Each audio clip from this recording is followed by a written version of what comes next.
Hello आणि नमस्कार. मी सुवर्णाची जग आपल्या मराठी यूट्यूब चॅनलमध्ये तुम्हा सगळ्यांचं मनापासून खूप खूप हार्दिक स्वागत करत आहे. आज आपण बघतोय एकदम चविष्ट, चवदार आणि बनवायला अगदी सोपा बॅचलर स्पेशल मटण रस्सा किंवा मटण ग्रेव्ही. तर ही बनवायला खूप सोपी आहे आणि सहज कुणीही बनवू शकतं. चला तर मग रेसिपीला सुरुवात करूया. आणि जर तुम्हाला संपूर्ण रेसिपी बघायची असेल तर प्लीज व्हिडिओला शेवटपर्यंत नक्की बघा. तर बघा, सुरुवातीला मी अर्धा किलो मटण व्यवस्थित स्वच्छ धुवून घेतलेलं आहे. आता यामध्ये मी घालते आहे हळद आणि मीठ आणि याला व्यवस्थित काय करायचं आहे, मॅरिनेट करायचं आहे. आणि आपल्याला काय करायचं आहे, याला एक 10 मिनटं बाजूला ठेवून द्यायचं आहे. 10 मिनटाच्या नंतर मग आपण बनवायला सुरू करूयात. तर हे बघा, अशा प्रकारे सगळं मस्त व्यवस्थित चोळून घ्यायचं आहे आणि मॅरिनेट करायचं आहे. तर तुम्ही इथे अद्रक पेस्ट वापरली तरीही चालेल, तर मी नंतर वापरणार आहे त्यामुळे मी इथे वापरलेली नाही आहे. तर मॅरिनेट करून झालेलं आहे. आता याला मी बाजूला 10 मिनटं ठेवलेलं होतं. आता तोपर्यंत आपण कुकर घेऊयात. तर कुकरमध्ये मी तेल घालते. 2 चमचे तेल घालायचं आहे यामध्ये. त्यानंतर यामध्ये घालूयात खडे मसाले. तर मी इथे तेजपत्ता, लवंग, दालचिनी, काळी मिरी आणि इलायची घेतलेली आहे. तर हे सगळं आपण यामध्ये घालून घेऊयात आणि आपल्याला काय करायचं आहे, मस्त अशी याला भाजून घ्यायचं आहे. थोडंसं तेलावरती परतून घ्यायचं आहे.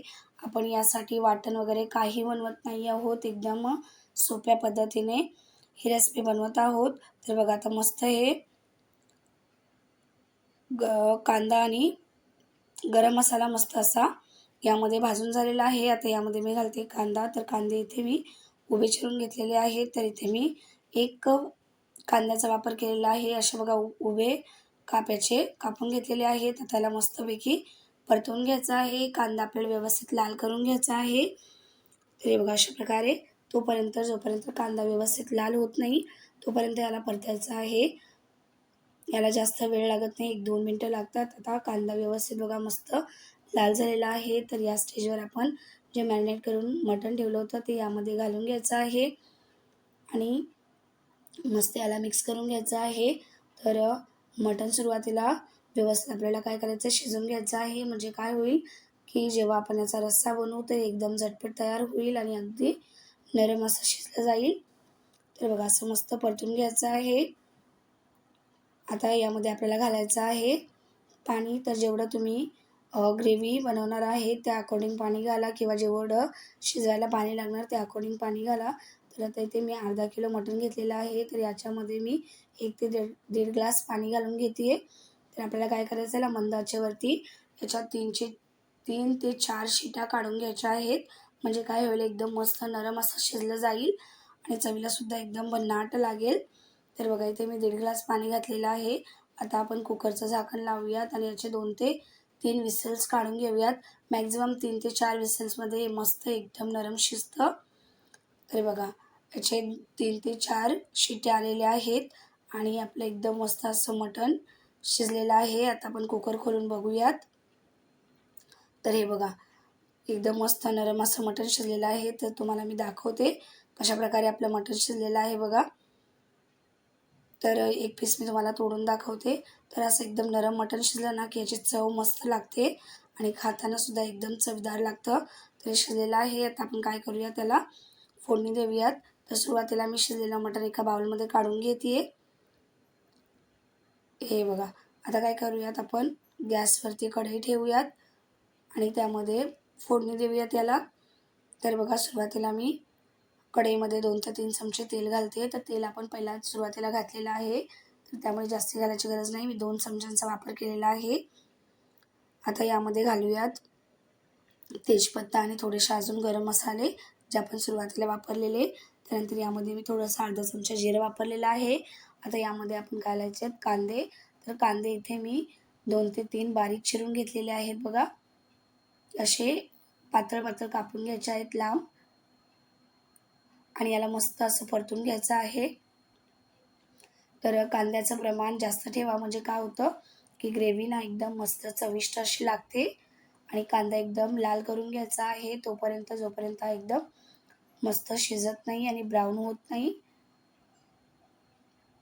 जेवढा कांदा मस्त शिजेल तोपर्यंत याची चव अजून वाढेल. आणि आपल्याला यामध्ये जास्त शिजवायची गरज नाही आहे, त्यामुळे सुरुवातीलाच कांदा मस्त शिजवून घ्यायचा आहे. तर बघा कांदा मस्त परतून झालेला आहे. आता यामध्ये मी घालते आलं लसूणची पेस्ट. तर इथे मी 1 ते 1.5 चमचा पेस्टचा वापर केलेला आहे. आता याला सुद्धा मस्त परतून घ्यायचं आहे. त्यानंतर आता आपण यामध्ये घालणार आहोत मटण मसाला. तर इथे मी 1 पॅकेट मटण मसाला वापरलेला आहे. त्यानंतर यामध्ये घालूयात बाकीचे मसाले. तर यामध्ये मी घालते जिरा मसाला 1 चमचा, धने पावडर 1 चमचा, त्यानंतर थोडीशी हळद घालायची आहे. आपण सुरुवातीला हळद घातलेली आहे. त्यानंतर इथे मी लाल तिखट घालते. तर लाल तिखट मी 1 ते 1.5 चमचा घालते आणि सगळ्याला परतून घ्यायचं आहे मस्त. तर एकदम सोप्या पद्धतीने तुम्ही कोणीही बनवू शकतात आणि अगदी कमी वेळात होतं, अजिबात त्याला वेळ लागत नाही. तर हे बघा असे मसाले व्यवस्थित परतून घ्यायचे आहेत, जेणेकरून काय होईल की मसाल्यांचं तेल सुटेल एकदम. आता या स्टेजवरती मी यामध्ये घालते 2 बारीक चिरलेली हिरवी मिरची. जोपर्यंत झणझणीत असा हा रस्सा होत नाही तोपर्यंत याची चव लागत नाही. जर तुम्ही कमी तिखट खात असाल तर थोडंसं मिरचीचं प्रमाण कमी केलं किंवा नाही घातलं तरी चालेल. तर बघा मस्त असं मी मसाले परतून घेतलेले आहेत. आता यामध्ये घालायचं आहे टोमॅटो. तर टोमॅटो मी इथे बारीक चिरून घेतलेला आहे. 1 टोमॅटोचा वापर मी केलेला आहे आणि याला मस्त मिक्स करून घ्यायचं आहे. अगर जर तुम्हाला वाटलं तर तुम्ही टोमॅटोची प्युरी इथे वापरू शकता तरी चालेल, कारण मटण आपलं ऑलरेडी शिजलेलं आहे. आणि जर तुम्हाला जास्त ग्रेव्ही बनवायची असेल तर तुम्ही कांदा आणि टोमॅटोची प्युरी करून घातली तरी चालेल. आता यामध्ये मी घालते पुदिन्याची थोडीशी पानं आणि थोडीशी कोथिंबीर बारीक चिरलेली. पुदिना यामध्ये घातला ना की याची एकदम मस्त अशी चव आणि खुशबूसुद्धा येते. तर बघा आता मस्त सगळं परतून झालेलं आहे. आता यामध्ये घालायचं आहे जे आपण शिजवून ठेवलेलं होतं मटण, त्यामध्ये घालून घ्यायचं आहे. हे बघा अशा प्रकारे आणि सगळं मस्त व्यवस्थित मिक्स करून घ्यायचं आहे. हे बघा अशा प्रकारे एकदम भन्नाट अशी ही ग्रेव्ही बनते. तर बघा असं मस्त ढवळून घ्यायचं आहे. जर तुम्हाला वाटलंच की ग्रेव्ही कमी आहे थोडंसं तुम्ही यामध्ये पाणी घालू शकता. तर हे बघा थोडंसं मी इथे अर्धा ग्लास पाणी घातलेलं आहे आणि पुन्हा याला मिक्स करून घेतलं आहे. आता आपल्याला यामध्ये घालायचं आहे चवीपुरतं मीठ. तर मीठ आपण सुरुवातीला वापरलेलं आहे, त्यामुळे अगदीच चवीनुसार घाला. जर जास्ती घालाल तर मग मात्र खारट होईल. तर थोडंसं ग्रेव्ही टेस्ट करून मग घाला.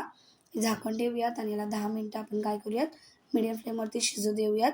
म्हणजे काय होईल ग्रेव्ही पण घट्ट होईल आणि याची हे बघा एकदम चवदार अशी ग्रेव्ही तयार होईल. तर बघा मस्त अशी ही ग्रेव्ही तयार झालेली आहे. यावरती मी घालते बारीक चिरलेली कोथिंबीर आणि पुन्हा याला मिक्स करून घेते. तर तुम्ही हे भाकरीसोबत, चपातीसोबत, भातासोबत कशाही सोबत खाऊ शकता. एकदम भन्नाट लागते. तर आपली एकदम बॅचलर स्पेशल ग्रेव्ही तयार झालेली आहे. आपण याला प्लेटमध्ये काढून घेऊयात. तर मी याला प्लेटमध्ये काढून घेते आणि तुम्ही अगदी झटपट ही बनवू शकता काही वेळातच. तर जर तुम्हाला ही रेसिपी आवडली तर प्लीज व्हिडिओला लाईक करा, शेअर करा, कमेंट करा, सबस्क्राईब करा माझ्या चॅनलला अशाच सोप्या रेसिपी बघण्यासाठी. आणि वेळात वेळ काढून व्हिडिओ बघितल्याबद्दल तुमचे मनापासून खूप खूप धन्यवाद. चला तर मग भेटूयात एका नवीन रेसिपीमध्ये. तोपर्यंत काळजी घ्या. अशाच नवीन रेसिपी ट्राय करत राहा. आणि जर तुम्हाला ही रेसिपी आवडली तर प्लीज व्हिडिओला लाईक करा. चला तर मग भेटूयात एका नवीन रेसिपीमध्ये. तोपर्यंत काळजी घ्या. तोपर्यंत बाय बाय.